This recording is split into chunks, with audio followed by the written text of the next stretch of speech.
Hey, what's up you guys? Bloody Jacob here to bring you my weekly review. Hey, what's up, you guys? Bloody Jacob here, meeting my icon, Catherine Isabel here.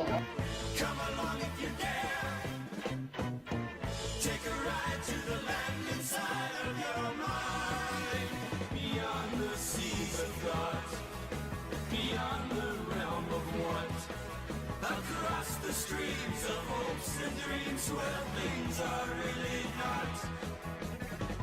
Come along if you can. Come along if you dare. Have a good one. Cheers, guys. Side of your mind, but please realize you'll probably be surprised.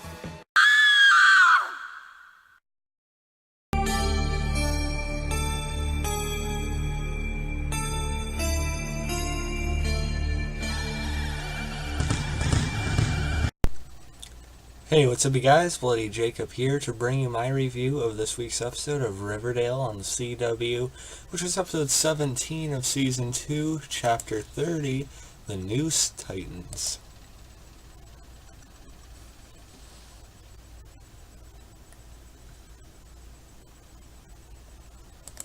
So yeah, this was a pretty loaded episode this week actually.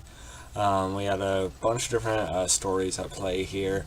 Of course, from the Cheryl, sort of cliffhanger we had at the end of last week's episode, and Tony especially, as well as Veronica and a couple others trying to figure out what exactly happened to her, where she's taken, to the mayoral runs. Fred, pushing more on that, about to make his announcement. Archie being asked, to stand beside him when he does. Archie, meanwhile, still trying to do what he can for Hiram when some, business associates arrive in town. And then, meanwhile, besides all that, which I think would have been enough for an episode, even just the Cheryl thing probably could have been a whole episode. You still have, the stuff in the school for, who's running for president there. And then you have, of course, what's going on with Alice and the car actually being found at the swamp, and then being held, for money that the guy had owed them that they hid. So that was something I'd actually forgotten about, that body. That makes sense that it was brought up again, of course. Now this week's episode is pretty good. I don't think I enjoyed it quite as much as last week's. But you know what really sucks? The fact that we have to wait another couple weeks again for a new episode. Yeah, it's not we're not gonna see another new episode of Riverdale until April 18th now, which is quite annoying, because it just did come back from a break just a couple or a few weeks ago. So yeah, it's a little bit awkward that it has this many breaks in the season. I know it's a 22 episode season, but still there should be only one mid-season break, then maybe one small one at most. So yeah, it is a little bit bothersome, and I think it is affecting the ratings a little bit that it keeps on going on and off like this. The ratings are dipping a little bit, unfortunately. I mean, it really it set the network on notice, with a pretty good sized premiere for the CW, over 2 million viewers, 2.34. Then it stayed within the high 1.6 millions. Then eventually dwindled down through the 1.4.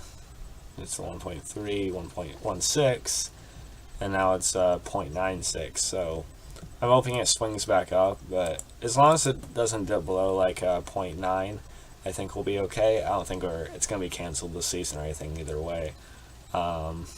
I don't even want to think about that right now. I'm already worrying about enough shows, but I don't think you have to worry about Riverdale.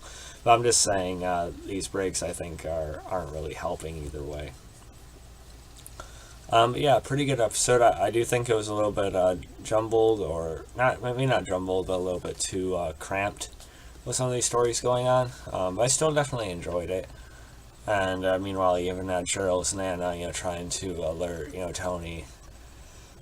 She seems to be more aware of what's going on in the house than definitely what Penelope wants her to be, and wants her to actually let anyone else know. Why don't we start with what was going on at the school? We have a few different sets of candidates now. You have Archie, of course, backing Veronica, and then you have, of course, Reggie and who is Reggie running with? I forget. Oh yeah, Josie. Excuse me. They're kind of just like your typical jock, popular couple people. Ugh. I don't know what I'm saying. It's 3:30 in the morning. I'm still doing this video.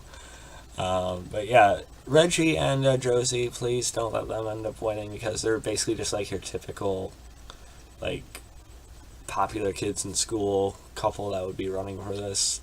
And then meanwhile, of course, you also have Jughead and Betty. They're really in it to help the servants in the south side, but I feel like they'd be pretty level ahead of some areas too. Well, it definitely seems like it's going to be between Veronica and Reggie, perhaps. So I guess we'll see about that. Of course, Fred makes his announcement. Archie does want to, stand by his side, but he only gets wrapped up in what's going on with Hiram. So there's further distance put between him and Fred. His mother scolds him for that.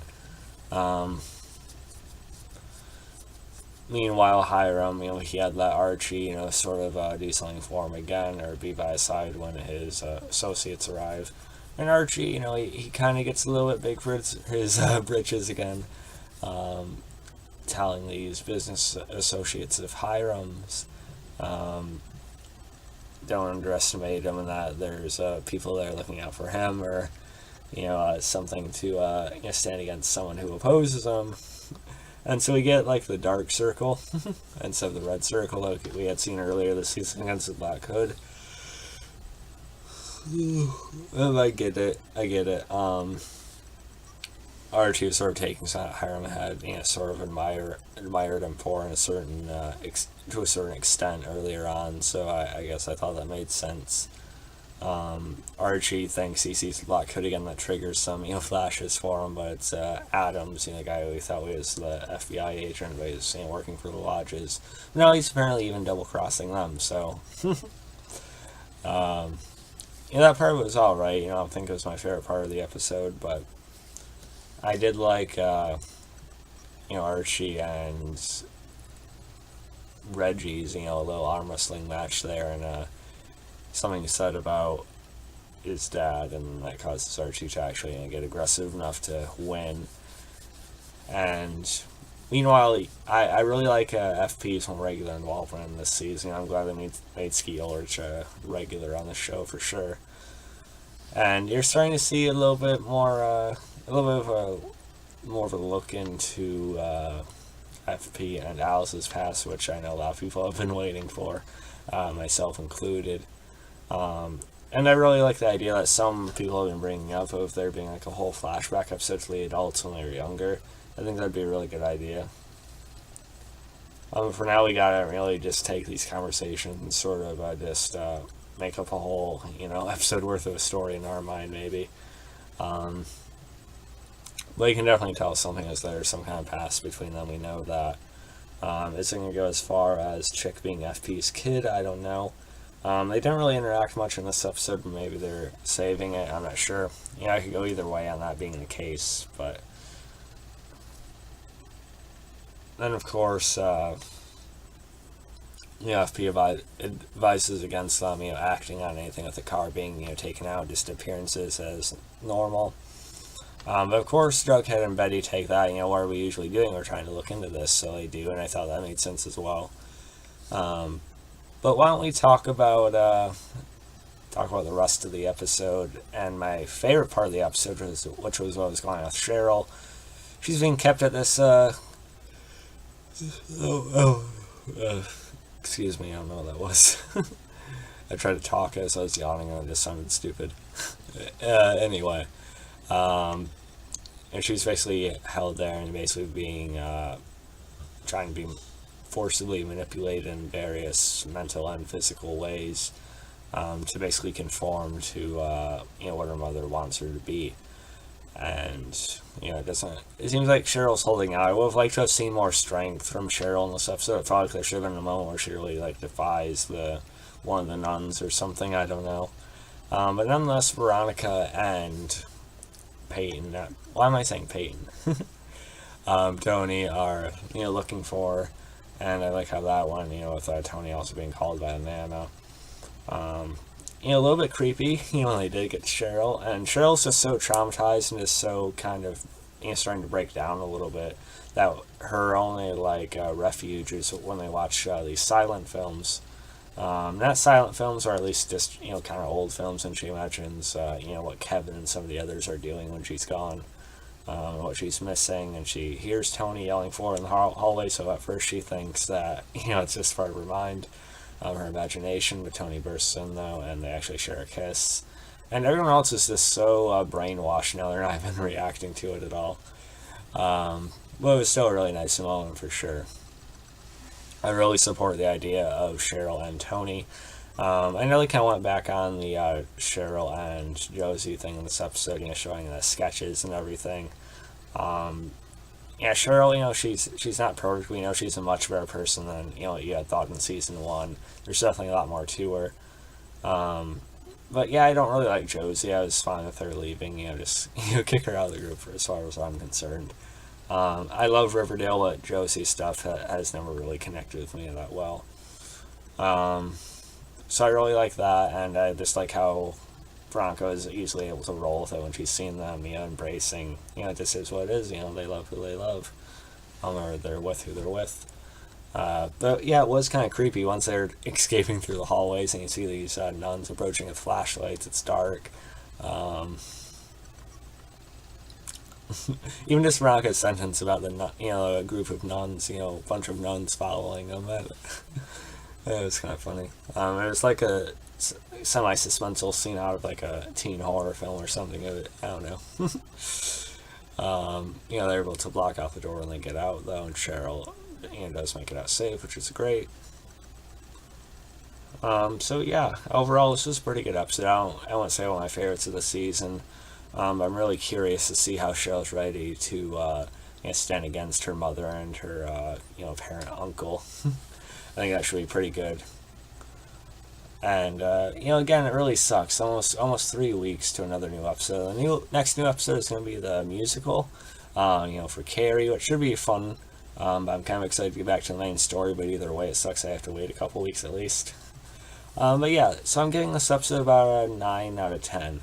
Not the best. Maybe like an 8.8, 8.9. I don't know. That's still a really high rating just because I enjoy Riverdale that much. So yeah, follow me on Facebook, Twitter, subscribe, and I'll catch you guys next time. Peace.